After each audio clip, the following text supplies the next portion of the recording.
We have breaking news today. A Boeing whistleblower has been found dead, according to the BBC. This story is a little bit close to my heart, and I find myself becoming a little emotional at the state of aerospace in our nation, the United States, and having been in aerospace for almost a decade myself, and in the quality realm of things, similarly to this man, John Barnett, who the story is about. So I can really relate to this story here. It's said that John Burnett is said to have died from a self-inflicted gunshot wound on March 9th. And I was looking around on X. People are speculative right now, but a police investigation is on the way, underway, according to BBC. This brought a lot of questions to my mind. I've been seeing quality issue after quality issue being reported in the news. As it relates to Boeing and other companies. And it seems like, I'm asking myself this question every day now when I see these incidents, a door blowing off, a wheel falling to the ground, all of these issues, pilots falling asleep, et cetera, et cetera. I cover them on the daily news live show I do. But are we seeing more incidents of these occurring? Are there more quality issues? Or is it being reported more is the question. And the same thing came up with all the train derailments that we recently saw. But let's stay on topic here. That's a question. Is there any data showing the quality of these airplanes? That's what I want to see. I want to see the data, really. It does seem like there's an increase, though. Just feels that way. I'm going to tell you guys more about this story here. So, John Burnett was the former quality manager at Boeing, and he was involved with the production of the 787 Dreamliner. He disclosed quality issues and concerns to BBC over the past almost a decade.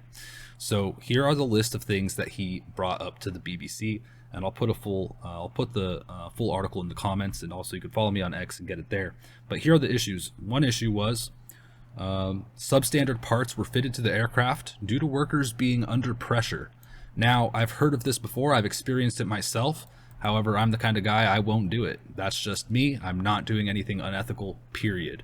But I've seen people under this pressure. I've seen people make bad decisions. And this, in my experience, I can relate to this. I've seen it. I've seen others experience it as well.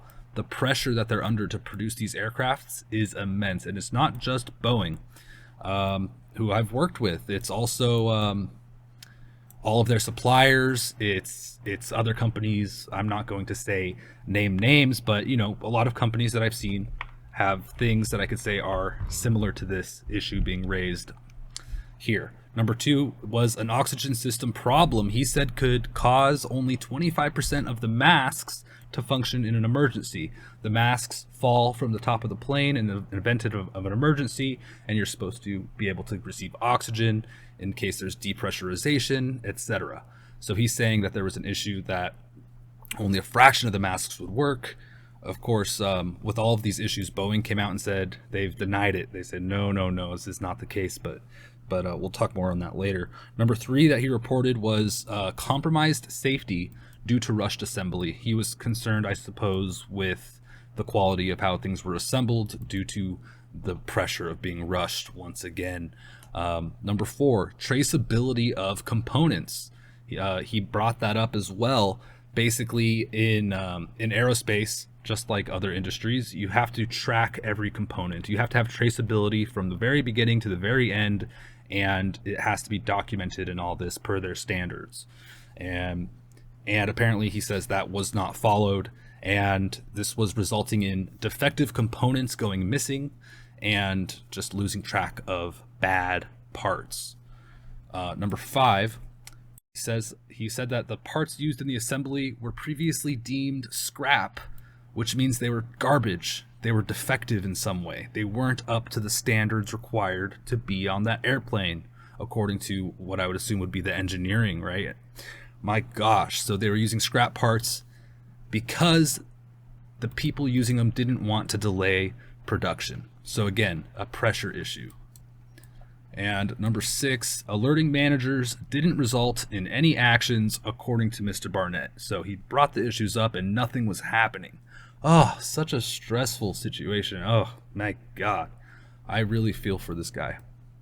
So Boeing denied his assertions, but in 2017, the FAA went and did a little review, maybe an audit, and said that they did discover 53 non-conforming scrap parts were missing.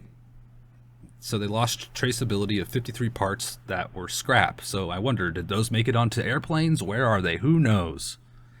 Boeing was ordered to make corrective actions after that finding by the FAA. And so he had a long legal battle with Boeing. He was actually in the midst of a legal battle with Boeing.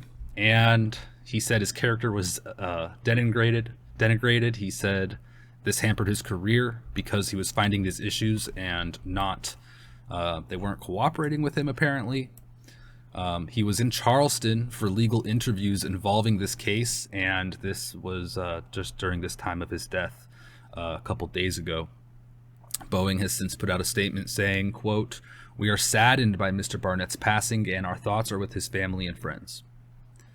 BBC pointed out that Boeing and Spirit Aerosystems are under an extreme amount of scrutiny right now, with all of the quality issues being raised and put into the mainstream headline news. Just a note there. And, you know, this story saddens me. Like I said, the state of the aerospace industry, what is going on?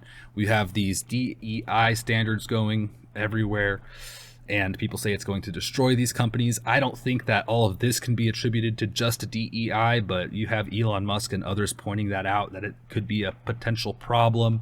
And I think that may be part of the puzzle here and there, or in just the general sense of things, maybe not in this case. Or I certainly actually don't even think in my case, in my experiences, I don't think that DEI is like the issue here. I don't, but I do think it is part of maybe other issues. Anyway, yeah, having worked in quality in aerospace for almost a decade, I believe John Barnett 100%.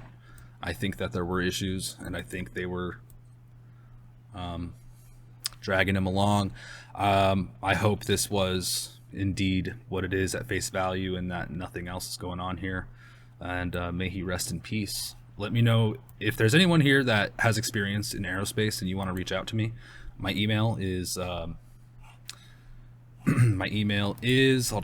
put it in the comments here on everywhere. So it's RiseN, as in Nancy, GRINDW, Vince@proton.me. So I'll put that in the comments. If you want to email me and tell me your experience in the aerospace industry, you can remain anonymous, whatever.